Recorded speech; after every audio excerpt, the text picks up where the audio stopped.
Hello, this is this is Rabbi Tobin. Well, most of the people who watch this are watching it later, so they don't know that I'm starting 5 minutes late. They clicked and it started. All right, it's Rabbi Tobin. This is B'nai Shalom. This is Monday Talmud. We're in chapter 3 of Sanhedrin, as we have been all year long. But we are moving along. We are making progress. I have us on page 30A3 in the Schottenstein edition of the Talmud Bavli. Should be the bottom of column 1. With spaces. So we're at the end of the Mishnah. I guess since we've had a little while, they're going to do some textual interpretation of the Mishnah itself. So keep your finger on 30A3, and let's flip back to 29A2. And on 29A2, you'll see the Mishnah that this part of the chapter is dealing with. And we are at the bottom of that Mishnah. There is a topic of when the verdict is returned. But there's not clarity in the Mishnah about the exact procedure for returning the verdict.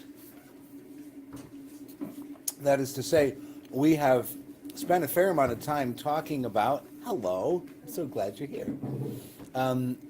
We've spent a fair amount of time talking about how we believe witnesses, if we believe witnesses, who can be a witness, who can be a judge. And we've gone back and forth with a lot of the kind of eligibility to testify issues. And we talked a little bit about the difference between capital and non-capital cases, but for our purposes, there really wasn't a difference. And we just got into a little bit about judges who do or don't get involved in letting people know how they voted on the verdict. By and large, it's clear to say that the school of Rabbi Yonasi, the school of the Mishnah, looks down on judges who reveal their vote. Let me slide over a little bit because I've got 5 ducks in a row on the left and I can only kind of see noses. I'm going to go over here so I can see faces. Hello. Okay, so what we were dealing with last time was this question of judges who say, well, they outvoted me and so forth. That was looked down on in a variety of ways. There was also a very strange issue about whether or not a Beit Din can have 2 people on it, right? And there was a tradition that there is such a thing as a Beit Din, but it's basically considered a chutzpahdik Beit Din, that you can't and shouldn't do a Beit Din with 2. But if they did it, there are circumstances in which it actually stands. But again, the Mishnah really doesn't like it. The Gemara really doesn't like it. Well, they said that if one died. No, if you have a Beit Din of 3 and one dies after they return the verdict before they write it down, then you should indicate that in the document. And that led to a conversation about documents where information is missing from the boilerplate. The verdict is there, but not all of the information you expect in the boilerplate of a good legal document is there. So some of it was missing. And by and large, we came to the conclusion that witnesses who sign formal documents are presumed to know the document, are presumed to know the people, are presumed to know that it's kosher. And it seems that we have this kind of almost professional school of witnesses signing these documents. Now, that's not witnesses to a crime, that's witnesses to a document. So in our day, that would be a notary. You take a document and you sit in front of a notary, and the notary verifies that this is your document, this is your signature. They were a little more intrusive in those days. It was as if the notary is also the lawyer, is also the real estate agent, something like that, who's reading the actual document and testifying that that document is real. How are you? That document is real. Hello, Stan. Welcome. And so the witnesses are kind of on a higher level. They're on a level of some kind of expertise and are therefore trustworthy. Why does that matter? Because if the document is suspect, the witnesses are not. and the witnesses are presumed, even though they signed a suspect document, a document that's missing some boilerplate, we're still going to presume that they knew that what's missing from the boilerplate was important and that it was actually there. They just didn't write it in the boilerplate. Everyone got it? You may or may not be convinced by that logic. It doesn't matter because we're moving on. Okay? Now, what I want to draw your attention to is the actual wording of the last part of the Mishnah on 29a, because in today's class, they are going to bring up a couple of Baraitas, a couple of Mishnah-age teachings that reword the Mishnah. And this is something that Gemara does a lot, the Talmud does a lot, because remember, the Talmud had source material. The Mishnah is not a pure document, it's not the only version of those things that was written. It's the winning version in the editorial school of Rabbi Yehuda Nasi. There are other versions of those same teachings from the same time from rabbis who went to school with Rabbi Yehuda Nasi, who, played ball with him in the gym, and they're just as holy as he is. Their teachings have equal authority in the mind of the Talmud. So you'll have alternate versions. The other thing the Talmud likes to really worry about is to come up with who is the Tana, who is the Mishnah age teacher, who is the source of a teaching. So the Mishnah sometimes will tell you who it is, and sometimes it's just anonymous. And then you have principles. An anonymous Mishnah is always Rabbi Meir. But we also know that the stam of the Mishnah is probably, in fact, Rabbi Yehuda Hanasi, because he's the editor. So you have these kinds of general principles trying to attribute who a Mishnah is about. They don't really work because Mishnahs come from a large pool of Tanaim. So you'll have an argument that will say, gee, the Mishnah says this, a Baraita rewords the same thing in another way. Is that because the Mishnah is according to one Tana and the Baraita is according to another Tana? And based on what the Mishnah and the Baraita are teaching, we can figure out who those Tanas are based on other things we know they taught. Okay? So that's a three-step process. The Mishnah and the Baraita are different. The different is evident in teaching a value or a principle or a belief that is in conflict, one with the other. And we can identify from elsewhere in Mishnah and Baraita other teachings who the Tana is that believed that thing. And so we're going to try and say, is our Mishnah according to the teaching of Rabbi Natan? Or is the Baraita according to the teaching of Rabbi Natan? Okay? So that tells you a couple things. It tells you, first of all, that the Talmud doesn't have direct access to a good chain of tradition. Right? The literature has moved anonymously to Babylonia, and the line of transmission has been cut. So they're dealing with literature. So they have to research the literature to get their answers. They don't have a person they can ask. That's one thing. Second, they have a great deal of source material. Somebody brought a trunk full of all the papers that didn't make it into the Mishnah. So they've got, a very interesting research library. It's like the Geniza, the Cairo Geniza that Solomon Schechter spent his life working on. It's a mess, right? It was a dumping ground, literally a dumping ground. And so every piece of paper that you have in there is just random. And when you go through enough of it, you get a picture of centuries of Jewish life. But there's nobody who put it all together like the whole collection is meant to make sense. The other group of literature, the same thing, is the Dead Sea Scrolls. And it's an enormous error. If you ever hear anybody speak, or you read something someone has written, and they say, the Dead Sea Scrolls say, and they paint some coherent picture of theology, philosophy, or culture, this is an idiot. All right? This is somebody who doesn't know what the Dead Sea Scrolls are, which is a random collection of an enormous amount of material. The only thing they had in common is where they were dumped. Okay? So you can find 5 books. It's as if you go into my library. If you go into my library and you shred 10 books, you rip 10 books in half, you keep 10 books intact, and you throw them all in a duffel bag, right? And somebody finds that duffel bag in 500 years. from those random remnants, are they going to be able to come up with what Rabbi Tobin believed? No.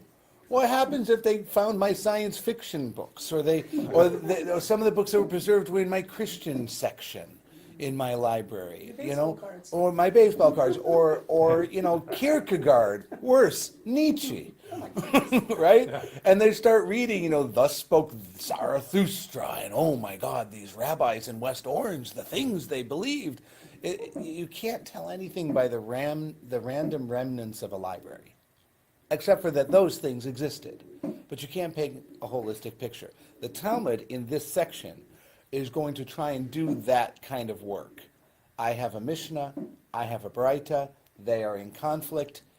I have other stuff that tells me about a rabbi who taught something that reminds me of this.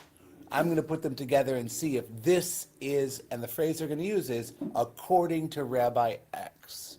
Is our Mishnah according to Rabbi X? When it asks that question, it's not exactly saying, did Rabbi X author the Mishnah? Although that could have happened.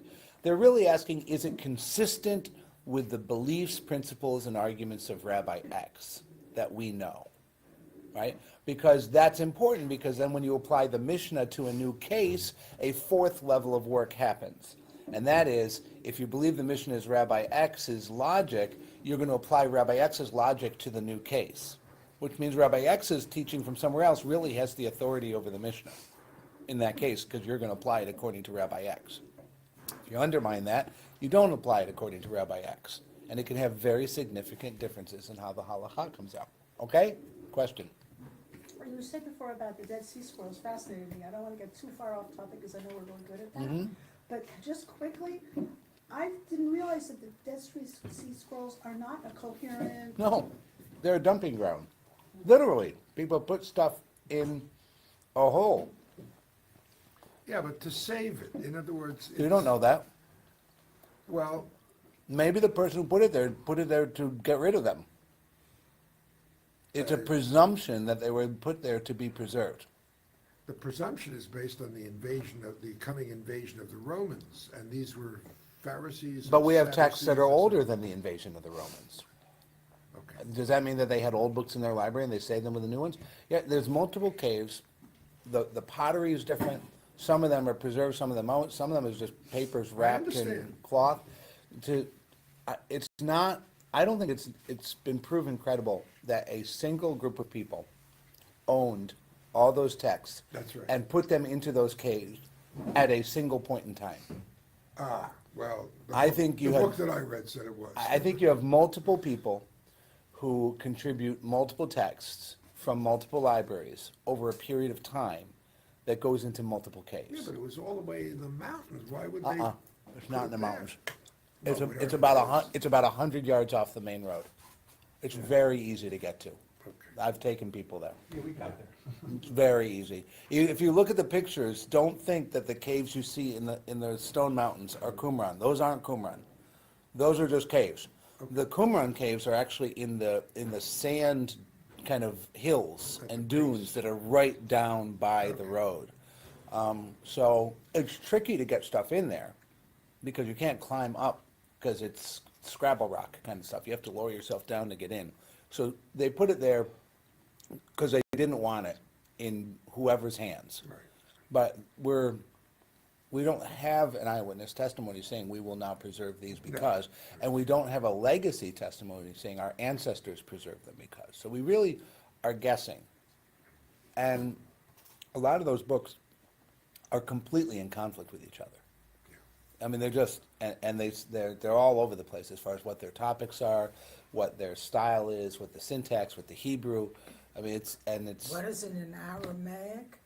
A lot of them are in Aramaic. There's some Hebrew in there. You have biblical texts that are in Hebrew. You have completely heretical texts that are in Hebrew. So, I mean, do you have a heretical person who is going to preserve an intact copy of the book of Isaiah?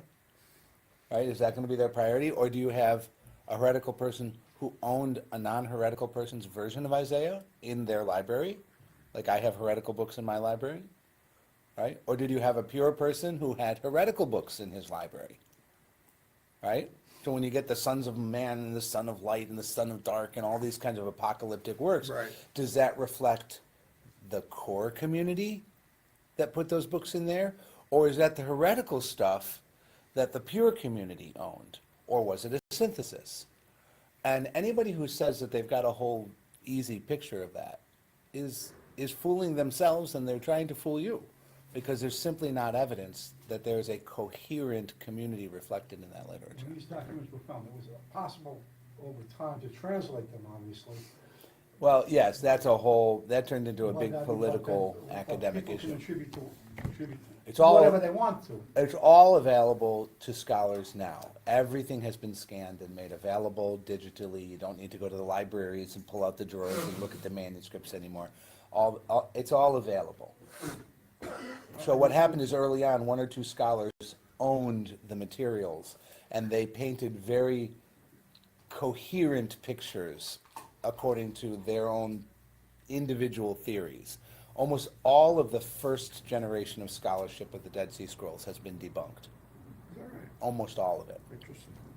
They're just trying to develop their doctrine. And Yeah. they Use that to develop Well, their look, the ideology. first time you go at anything, you know, you don't necessarily know what you've discovered. Not everything's like, the guy who discovered penicillin, he goes, wow, mold kills bacteria. And he's right, Anyways, it's a mess. So the point is, when people start to get texts from another place to interpret conflicting texts, right, and then they try and make it coherent, in the Talmud, we don't clean it up. It's going to be messy, right? It's going to be messy. We're going to say, was it according to Rabbi Natan? Was it according to the other guy?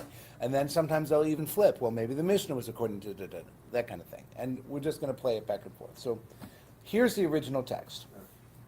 Gamru et hadavar. Where are you? What is- 29a2, at the end of the Mishnah. Well, that can bother. We're just reviewing the Mishnah because this is going to be the text that they're playing with. And it needs to be fresh in everybody's heads. Okay? Gamru et hadavar. They finished the thing. Hayu machnisin otan, and they would bring them in. Please ignore the fact that in the bold print there are parentheses that say the litigants. The words the litigants is not in the Mishnah. That's why it's in parentheses. The word in the Mishnah is them. So they would bring them in. Hagadol Shabadayanin Omer, the head judge says, Ish Ploni Ata Zakai, you are free, or Ish Ploni Ata Chayav, you are liable. And then Uminain Kishiyotse Veyomar, et so. And that's the bit that we dealt with. We're actually going to jump back a little bit in today's class, and we're going to look just at Gamru et Hadavar Hayu Machnisin Otam. All right, so they finished the thing and they brought them in. And we're going to start with the assumption that we don't know who they're talking about. What are the possibilities? Who are the they that they bring in? The witnesses, They could bring in the witnesses. Or they could bring in the judge. some other judges. Yeah, they could do that. Or they could be bringing in Sources. The people who are complaining against each other. the participants in the lawsuit, Yeah, the litigant. the litigants. Could be any of those. Well, if the judge says you are liable or not liable, so he's talking obviously to whoever is accused. It seems that the next line indicates that they bring them in and say to them, you are free, which means the them they bring in is the litigant, the person who's being accused of owing money or whatever it is, right? That seems to be the case, unless that guy's been standing there all along, in which case they're bringing somebody else in to see them say this to the guy, right? Don't know. That's the kind of stuff we're going to play with. So go to 30A3. Go to 30A3 on the bottom left. In the Talmud, it's on 30A, 2/3 of the way down, and right in the, it's about 10 or 11 lines down in the long lines. And it's Gamru et hadavar hayu machnisim v'chulei. It's a double dots. First word on the line is ploni, double dot. Gamru et hadavar hayu machnisim v'chulei. Double dot. Got it. Okay? Ilem elaba'alei dinin. So, I'm sorry, lema'an. Who? Whom? Whom? I love the word whom. I use it every once in a while just to throw people off. You know the difference between who and whom, right, Yes. grammarians? Yes. Whom is a direct object, who is a subject.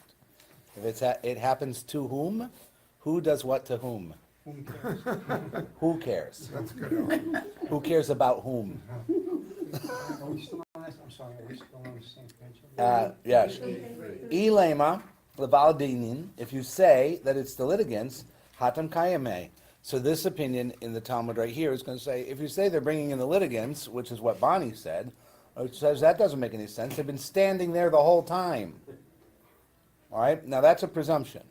So we've seen in this chapter of Talmud that the go-to editorial plan is to speak a presumption at the beginning of a discussion.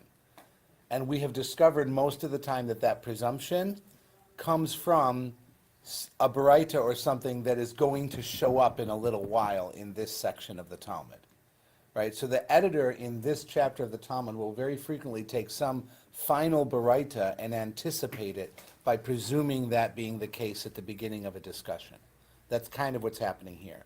So it's going to say, if you say that it's the litigants, they've been standing there the whole time. Ella, rather, le'edim, it must be the witnesses that they're bringing in. Now, every time they make a suggestion, you have to get a picture in your head. Well, what would that mean? What's the choreography? Who's on stage and who's not on stage? So the three judges are sitting right over there at that table. And the Gemara has just claimed that over here, the litigants, these two are suing each other for $5,000. You guys are the witnesses. You haven't been here. So we don't know when we heard from you at this point, but we must have heard from you because they discussed the case, they ruled on it, they bring the witnesses in, and then they say, you're chayav. All right? So ela le'edim. The Gemara is now going to challenge that entire scenario. K'ma'an, in accordance with whom is that interpretation that you're bringing in the witnesses? So the claim is now that the Mishnah is saying that you bring in the witnesses. That's the claim, that the Mishnah has said you bring in the witnesses. Did the Mishnah say that? No. No. The Mishnah said you bring in somebody, we don't know whom. And in this case, we're going to go with the Mishnah says it's the witnesses. In accordance with whom would that Mishnah interpretation be? Rab Nosson. Delaka Rabbi Natan. It can't be Rabbi Natan. Detanya, because we have a baraita that says, quote, Le'olam ein edutan mitztarefet ad sheyiru shnehem ke'echad Rabbi Yeshua ben Karcha omer afilu bazeh achar zeh. Ve'ein edutan mitkayemet beveit din ad sheya'idu shnehem ke'echad Rabbi Natan omer shom'im devarav shel zeh hayom v'sheyavo chavaro lemachar shom'im et devarav. Okay, so I'm going to read those two paragraphs together at one time. So we're going to say the Mishnah that says Machnisim, we're bringing in the witnesses, can't be Rabbi Natan because we have the following Baraita tradition. It's taught in the Baraita. Never can testimonies of two witnesses be combined unless they're both together. Rabbi Yeshua ben Karcha says, even if they are one after the other, it's okay. Okay, so the reality, short pause here, the reality is you can only say you have two witnesses to establish something if they are both together. Rabbi Ben Karcha says, well, both together could mean one right after the other. Like, I might not want one witness testifying in front of the other. Why? Because it could prejudice the second witness. Okay. All right? So I might have, they're just waiting in outside the courtroom. I bring in one, he testifies. I bring in the other, he testifies. That counts as having two who are testifying together, Okay. according to Ben Karcha. What about the letters that they signed? Well, there's no letter signing in this case. We've left that behind in last week's class. Okay, so there's no letter in today's class. Ve'en edutan mekayemet bebeit din. The testimony of two witnesses doesn't stand in the court. Ad sheya'idu shnehem ke'echad, until they've testified both together. So this is a little different. The first paragraph was mitztarfim, we combine their testimony. The second paragraph is they testify together. Ya'idu shneim ke'echad, as one. Shom'im devarav shel zeh hayom. Rabbi Natan says we listen to one today, and if his fellow comes tomorrow, we listen to his words at that time, and it's okay. In other words, Ya'idu ke'echad, they will testify as one, for Rabbi Natan, does not mean they will testify together as one. So what would it mean for him? They're saying the same story. Right. The testimonies line up, and so they are me'idim ke'echad. And he could take it one day after. Ben Karcha can go one after the other, and the stam of the Baraita seems to be saying they have to be together. Okay? Now, how does that help us? What are we trying to figure out? What's our question? Who came in? Who was called in? If the Mishnah is saying it's the witnesses who are brought in, Right. whose opinion is that? Okay. So does this Baraita help us? Ben Korcha says the witnesses are brought in one after the other. Rabbi Natan says it can be this day and it can be the next day. So it seems like our Mishnah can't be Rabbi Natan, because on any particular day they might not both be there. All right, so Rabbi Natan, it can't presume that they're both there because he doesn't require them to have been there in the first place. So it could be the opinion of Ben Karcha, or it could be some other person's opinion. But it can't be Rabbi Natan, given what we know right now. So that's a challenge to the idea that it might be Rabbi Natan, which, by the way, nobody ever said. The Gemara just said it can't be Rabbi Natan because blah, blah, blah. By ruling him out. Well, he's setting it up so that he can argue that maybe it is. Otherwise, he wouldn't say. I mean, why do you come in and say? The Gemara could have come in and said it's not according to Stan. Yeah. And Stan had nothing to say about the issue. Nobody would ever thought it was according to Stan. Of course it's not Stan. Right? So he says it's not Rabbi Natan, and then he gives a reason why it's Rabbi Natan. You should smell a rat. All right? He's going to mess this up. So, lo, no. No what? No, it's not Rabbi Natan? Or no, it's not the... I did that on purpose. Or no, it's not the witnesses. In this case, no, it's not the witnesses. Le'olam leva'alei dinin. So we're going to save the Mishnah to be according to Rabbi Natan because the people being brought in are not the witnesses. It's the litigants. Ooh. Now it can be Rabbi Natan because they obviously had to be there. The witnesses didn't. See what he's doing? So he's going to play with the who's being brought in. Le'olam leva'alei dinin. It may be the litigants. Now he's not going to go right to Rabbi Natan. He's going to go to somebody else. Rabbi Nehemiah, and the Mishnah is actually according to the teachings of Rabbi Nehemiah, Detanya, because it was taught in a different Baraita. Rabbi Nehemiah Omer, Kach haya man min hagam shel nikiei adat b'Yerushalayim. The Rabbi Nehemiah said this was the practice of the clean minded. The pure-minded in Jerusalem, meaning the Beit Din in Jerusalem, when it was behaving properly the way people are supposed to be, with the good moral, ethical judges in charge. This is how they behaved. Machnisim leba'alei dinim v'shom'im divreihem. They bring in the litigants, they listen to their words. Umachnisim et ha'edim v'shom'im et divreihem.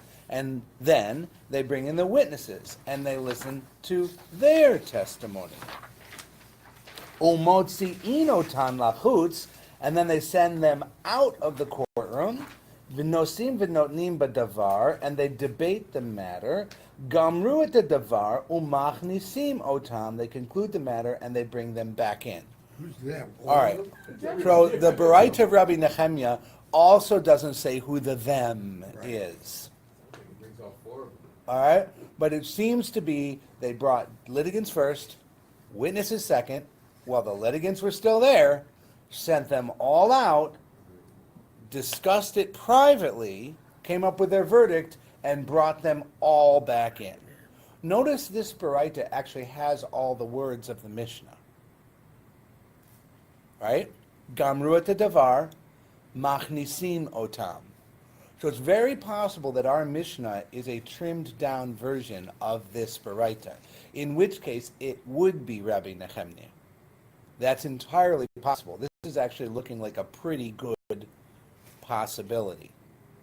especially if it was a famous court like the court in Jerusalem, right, which everyone in the rabbinic system would have known how it operated, or Rabbi Yehuda Nasi might have felt like he has to emulate it. All right? So this is looking pretty good.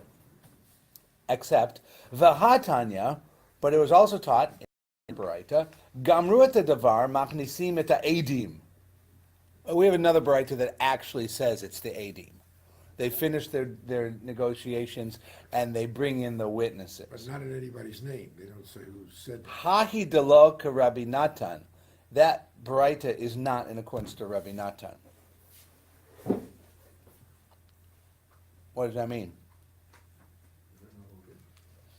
He has a different verdict. So this whole section started with this concept that we wanted to be Rabbi Natan and we wanted to be the witnesses. But it can't be. But we proved it can't be Rabbi Natan because he doesn't need the witnesses to be there every day.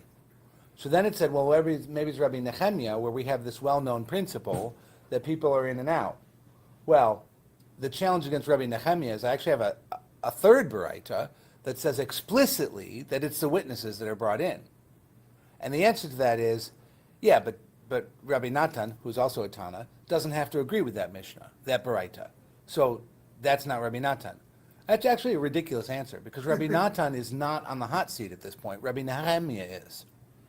All right, so Rabbi Nehemiah is the one who we're dealing with, and the answer is I have something that contradicts Rabbi Nehemiah's Baraita, and that's the challenge. And the answer to that challenge is, but Rabbi Natan doesn't agree with that Baraita.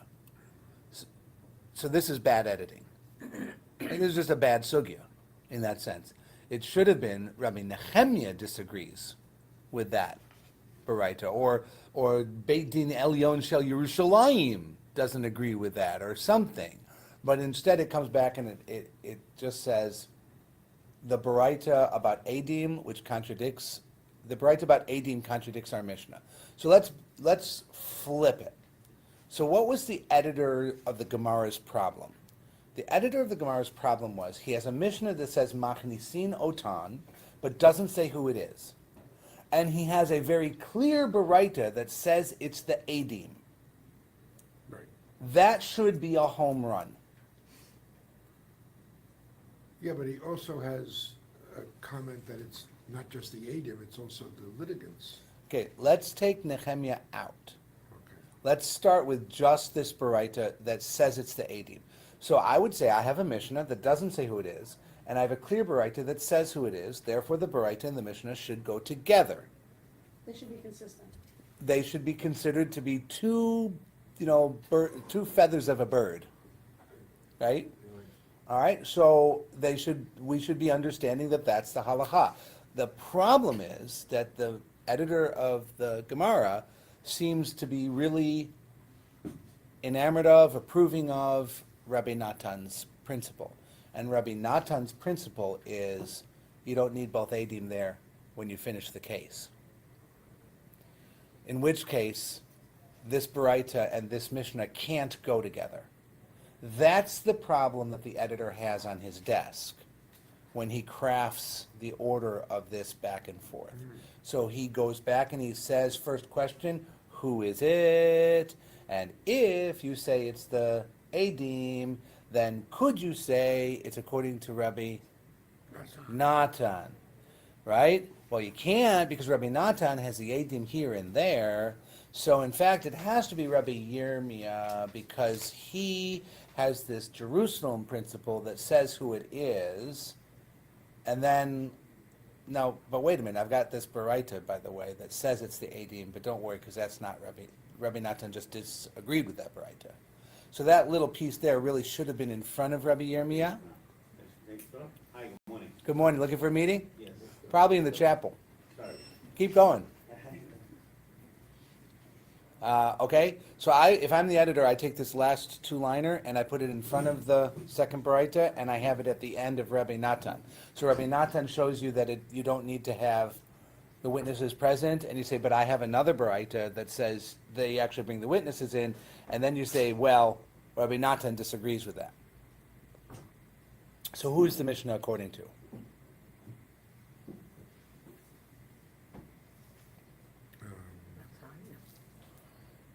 So it can't be the blank. Can't be it. We're rejecting the blank Mishnah, the unknown Baraita at the end, on the basis of Rabbi Natan disagreeing with it. Right. But on the previous So Rabbi Natan does in some way support the reading of the Mishnah, but not as it being the witnesses. So Rabbi Natan and Rabbi Yirmiyah would agree that the Mishnah is talking about litigants. But Rabbi Yirmiyah says litigants and witnesses. So he's not in agreement with Rabbi Natan either. All right? So we are left still with an unsolved problem. We have 3 different interpretations of who's being brought in. An anonymous baraita that says clearly it's the witnesses. Rabbi Natan, who seems to say it's the litigants. The witnesses don't have to be there anymore. Ben Karcha, who would seem to say it could be the witnesses, because they could come in one after the other, but it's clearly at the same day. And then you have Rabbi Yirmiyah, who says it's everybody. Everybody has to be there until the court case is done.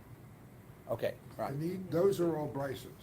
Those are all Baraitas. They have the same authority as the Mishnah. So the editor never found a Brisa that was definitive. No, did not. I'm trying to understand why it would be important for the witnesses to come back and listen to the outcome.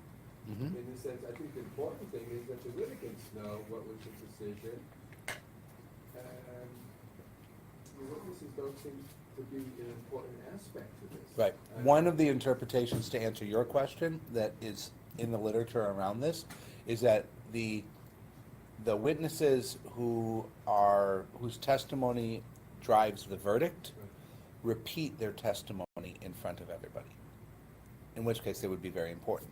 So you would take the winning witnesses and you would put them down in front of everybody and have them announce their testimony in court, and then the judges give their ruling. I don't know if they would do that to the losing witnesses, like witnesses were not accepting. Do they all agree on the verdict? Who? The 3 The judges? rabbis. Not necessarily, but we're not supposed to know who voted which way. We know that a majority agreed with the verdict, at least 2 out of 3 of them, and they're all supposed to sit there and keep a straight face. All right, so does the Gemara resolve this or not? Nope. I have a question about the judges from the previous page. That phrase has been bothering me. It says, the practice of the pure-minded judges of Jerusalem. Yeah. Is that supposed to be a rebuke, like, in the good old days they were this way, and now who knows what they're like? There's two hidden rebukes in there. So it's not my imagination. You know, look, Francesca, wow, your hair looks really great today. What have I said? I really liked it better yesterday. Right? Or I could look in the room and I could look around looking at all you. I have to say, your hair looks great today. What did I say about the other people? Right? Or your hair looks great today. The rest of you is a mess, right? So when we give a compliment, right? Shouldn't be Pajim Tuchis at the same time. If you'd like to translate that to English for everybody, please, you're exactly right. All right? So getting a little whack on your backside at the same time. Okay, so it's a compliment that seems to have a cutting edge to it. Okay, Who so- is the victim of the cutting edge? It could either be the other courts in Jerusalem, that court when it wasn't so well behaved, or it could be the courts in our day. It could be any of But those. Bubba, this was probably. Or the cost in They're Bubba. talking about Yerushalayim and Bubba, Could be. yeah. So it's like, Could be, hey, but like, Jerusalem, there was this that. could be Bubba. Yeridot Hadarot. It could be the belief that we're a generation removed from the holiness of Jerusalem and the Sanhedrin and the sanctuary and all that kind of stuff, and we are not on their level. They don't take that posture very often, right? They seem to think that they are the complete inheritors of the Sanhedrin in that sense, although they know that they're not the Sanhedrin. But they also know that they have all these crappy courts all around the countryside. Yeah, and we covered that in a previous We did. class. Yeah, they're talking about if you have a lousy court, right? Because you were reading that part, and I kept thinking about some those were the days, my friend. Right. I thought they'd never end, and that's what I kept thinking about as we were reading that. Good, good. All right, so that's that. Let's see where they go next. Gufa. Gufa does not mean you're goofing around. Gufa comes, the word goof means body, which means, and we are going to jump back to the, Gufa means the, this is important because it comes up a lot. Gufa means the specific exact wording of a previous text which we have been looking at. So Gufa is always going to be a call to pay close attention to the exact wording. Like if it's Chavero or Chaverav or Chavera or Chaver Shalo, right? It's his friend, his friends, her friend, or his friend done in a different grammatical form. You're going to really look at the exact words when it says Gufa. What So is goof? goof is body, That's what I thought. right? So you're gonna look to the core of the text. You're gonna look at the body of the Body of the text. text. You're gonna look at the body of the text. This is forensic Talmud now, right? We're going to be digging at the actual body of the text and seeing what we can learn from the position we find it in. The problem with Gufa, in this case, is that if you didn't have the Schottenstein in front of you to tell you what it is, and you're just studying Talmud on the original side by itself, when you see Gufa at a moment like this, the Talmud scholar, the Talmud scholar doesn't have a problem. The Talmud student, who is not a scholar, has a sinking feeling. And the reason is because I don't know which text it's going to start looking at, right? And I've got, right now, 3 Baraitas and a Mishnah that are candidates for the Gufa. Oh, I thought the Gufa was always the written text, like the Mishnah. But the Baraitas are also written texts. So sometimes the Gufa will be a Baraita. So in this case, the Gufa is a Baraita. Okay. We're not looking back at the Mishnah. But you're going to be saved because Schottenstein has told you that. That's one of the joys of this version of the Talmud, is that it smooths everything out and tells you where it's going. So when it puts in brackets in the Mishnah that it's the litigants that are called in, right? That pre-solved for you the entire problem of could it be the witnesses that they're talking about. So the whole Gemara Sugya that we just did that says, is it the witnesses, is it Rabbi Natan, is it not Rabbi Natan, I have a Baraita, it says it's the witnesses, Rabbi Rachmiel says this, and in Jerusalem was that whole thing was rendered completely irrelevant by the editor of the Schottenstein by telling you in his translation of the Mishnah that it is the litigants. You already knew. So why did we just go through those paragraphs? Right?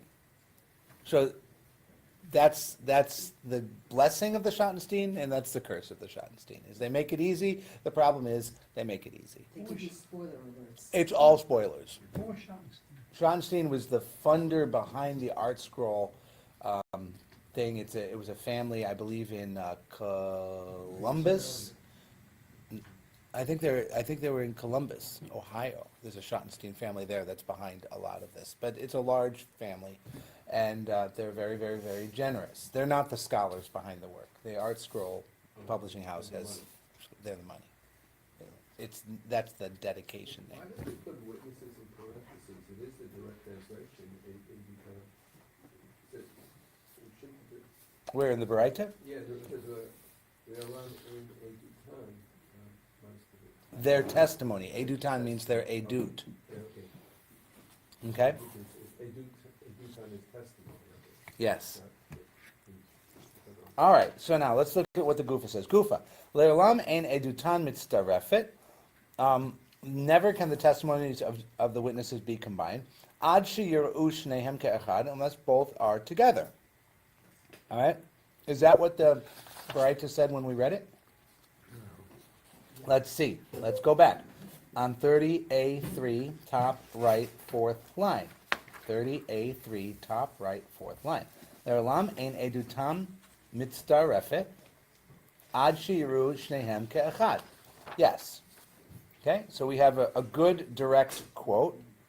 Right. Rabbi Yeshua ben Korcha Omer, and then Rabbi Yeshua ben Korcha Omer, afilu bazeh achar zeh. Afilu bazeh achar zeh. Okay, good.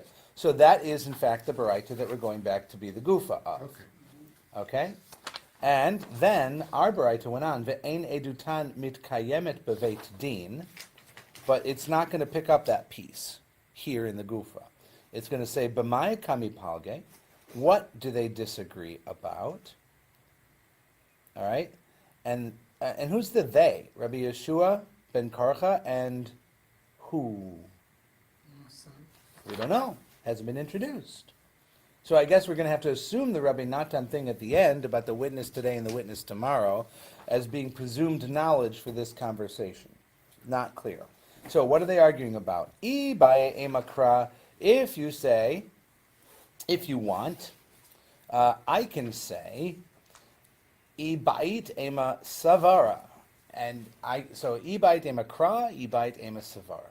If you want, I can say they are disagreeing about their interpretation of the Torah, the kra, the reading, or I could say that they're disagreeing about savara, logic. And we had that in this chapter as well. Savara was an operative principle. They were able to derive halacha just based on logical thinking, not always on Torah quotes, which isn't always the case in Talmud.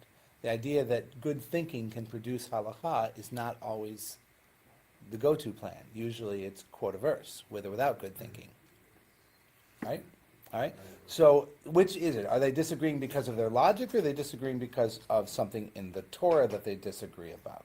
And then since I've given you two options, I am now going to go into each of those options. And this is going to be A, B, B, A. So I said it could be verses or it could be logic. Now I'm going to look at logic and then I'll look at verses. Okay? So, Ibai Nemasvar. So I could say it's logic. And here's how that goes. Amani deka mashid, hai lakai mashid hai. The mana to which this testifies, the other does not testify to. Umani deka mashid hai la mashid hai. And the mani to which the other testifies, this witness does not testify to. So, what are we saying? The Tana Kama, this interpretation says that you have two witnesses and they're testifying about a mane, let's call it 100 coins. But one is testifying about a different mane than the other. Okay? The mana is the loan. Correct. So, Stuart owes Ron 100. That's the claim. Okay? I was in shul on Tuesday, and I saw Ron give Stuart 100. You were in shul on Wednesday, and you saw Ron give Stuart 100.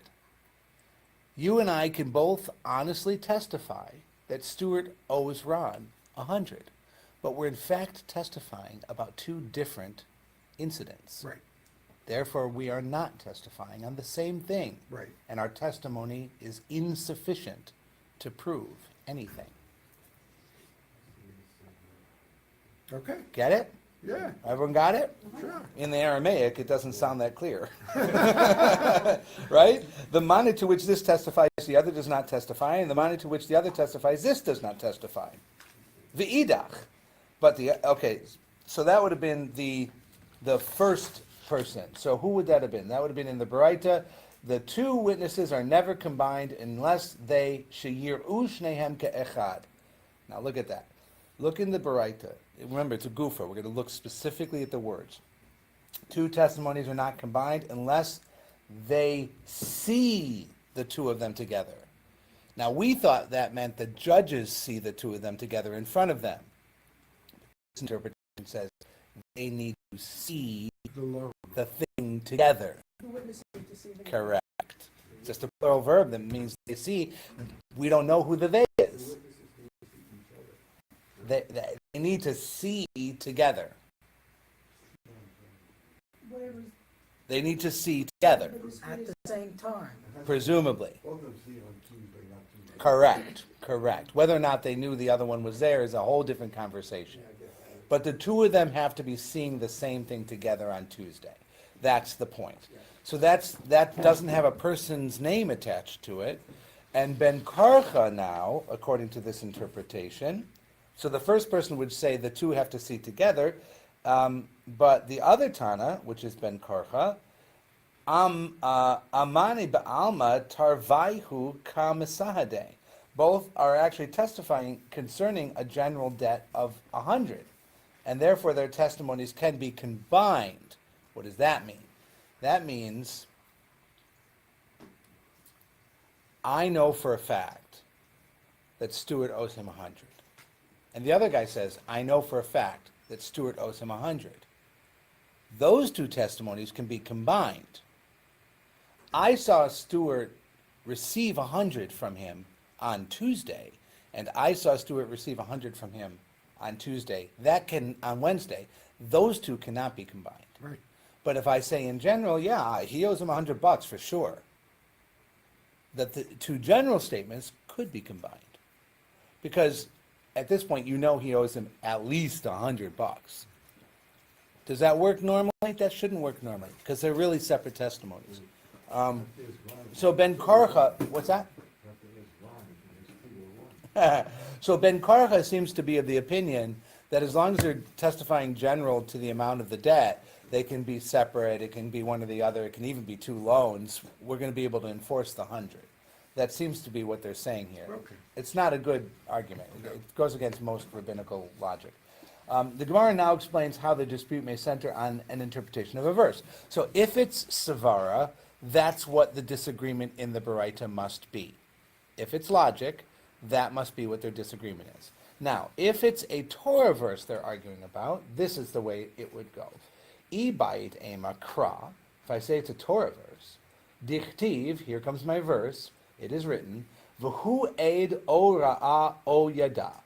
It is written, he is a witness. He either saw or he knew. Leviticus 5:1. Monetary dispute between people, there's a responsibility of witnesses to come forward if they are requested by one of the parties to do so. If a witness denies that he has any knowledge of the case, the party may ask him to swear that he is telling the truth. This verse deals with a witness who has taken such an oath and then admits he lied. It describes the offering that he is required to bring as atonement for violating having seen or having known and not given that testimony. So you have a Torah verse that says if he saw or he knew. So you could see where it's going. It depends what question was asked in court. If the court asked, did you see him receive the loan? Then the two guys are actually giving different testimonies. Do you know that he owes him 100? Then the two guys are giving the same testimony. And so the difference in the Braita could be on an interpretation of the Torah verse about whether or not it's seeing or knowing that is the most important How do we thing. get no? We've never talked about no in witnessing alone. If It's always when we said it an in general, eyewitness. in the Savara, it said Amane ba'alma tarvaihu. The two of them were talking concerning a general debt of 100. A general debt. That's knowing, as opposed to testifying to the exact specific debt. Generally, he owes him 100. Specifically, he owes him that 100 he gave him on Tuesday. Okay. Right? I mean, I could even get more specific. It could be on Tuesday he gave him a $100 bill, and on Wednesday he gave him two 50s. Right. And you could be now testifying he owes him a $100 bill. He owes him two $50 bills. Those are two different testimonies, right? But in both of them can say he owes him $100, Okay. right? That's that. So in the Savara, you could kind of go down those roads. Now we have a Torah verse that says if the witness saw or knew Okay. and didn't testify, then he owes a punishment, a sacrifice. All right? So we can see where it's going. So, Vitanya, and so the Baraita taught, Lo Yakum Aid, so we're going to get another Baraita.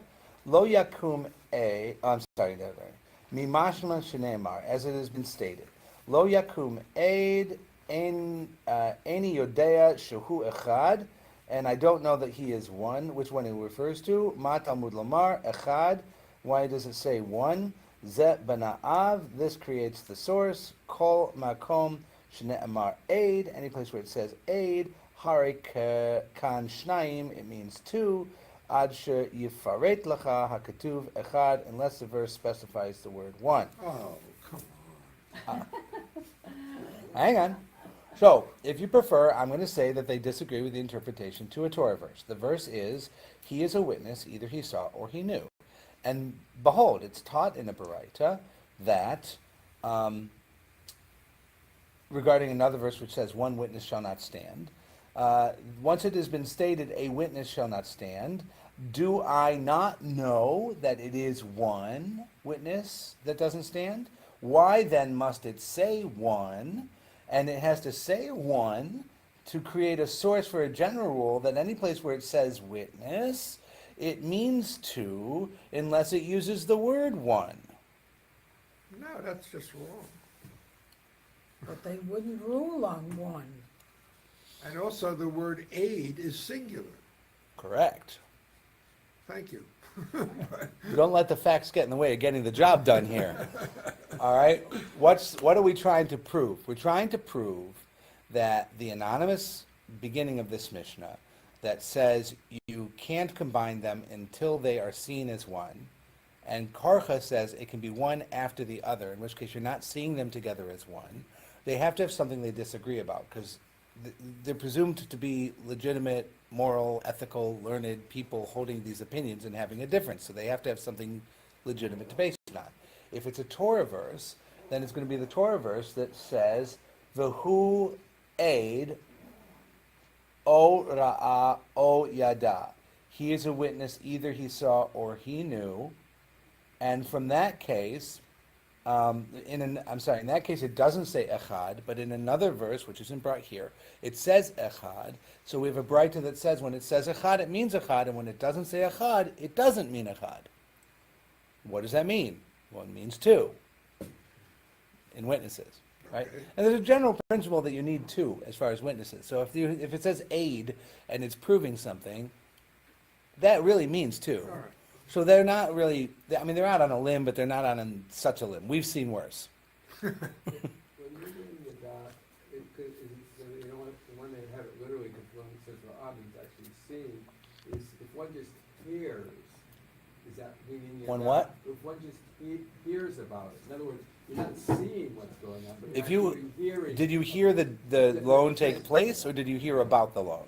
Yeah, you heard them doing the law. You heard them do, so you're behind the fence. Yeah, you're behind the fence and you heard it. Yeah, behind You the didn't fence was see it. behind the fence was thrown out in the discussion of the last Mishnah. Okay. Until he brings them forward and says, "You are my witnesses You for happen this." to be blind and witness, but A blind cannot be a witness. In halakha, a blind person, a deaf person, or a mentally deficient person cannot be a witness in court. In the rabbinic system, it's not a time of diversity and inclusion.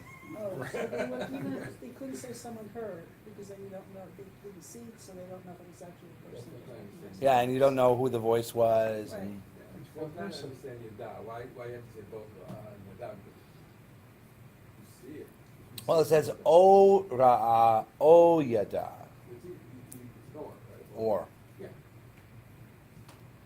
So you didn't have to see them do it, but you just know that they did it. I'm trying to understand it. well, I could be. I need a da without ra. I could work with you all day long every day, and I could have heard you two arguing about this 100 for a week. And everybody knows he owes you the 100. He hasn't argued it, you haven't argued it. He says, I'll pay you, I'll pay you, I'll pay you, I'll pay you, I'll pay you, I'll pay you, I'll pay you, right? But he's not paying you. Like, I know, you know, it's all been in front of us, we know. I didn't see the loan take place, Right. but there's 100 ways I know. Right. All right. So you get that. Let's get to the bottom of this and then we'll stop. Okay, overstands objections, we move on. The Baraita's lesson is now applied to the verse, and he is a witness, either he saw or he knew. Okay, so the Baraita's lesson was what? The Baraita's lesson was this idea of it has to say one to be one, and if it doesn't say one, it's more than one. Okay? Ve'abke rachmana bilashon chad lememar, and the merciful one, God, expressed it in singular form, the word aid without the word echad, ad de chazu tarvayu kechad, unless the two of them witness it together. So why does it say aid? Because the two of them are the same aid. That's why it says aid. And there's a verse to Ve'idach. support this. And ve'idach. But the other Tana, Yoshua ben Karcha, who maybe he requires them to have seen it together, doesn't require them to talk about it together. All right? V'hu aid o ra'a o yada, either he's a witness he saw or he knew, means that he says actually their testimonies can be combined even if one saw and one knew. So now they're talking about the same loan, one of whom saw it and one of whom knew about it of a certainty. And those testimonies, because it's the same loan, can be combined, mikol makom, no matter how they heard it. So Okay? they would allow hearsay testimony. No. They're just saying one knew about it, so that's. Well, he has to know about it in a way that's not hearsay. Okay. Right? So if I go to lunch every day with Ron and Stuart, And every day for a month, Ron says, when are you going to pay me the 100 you owe me? And Stuart says, yeah, I owe you the 100, but I don't have it. Right? That's not hearsay. If you're observing the conversation. I'm in I'm there. They know I'm there. I'm there. Right. It happens all. I'm aware of that load.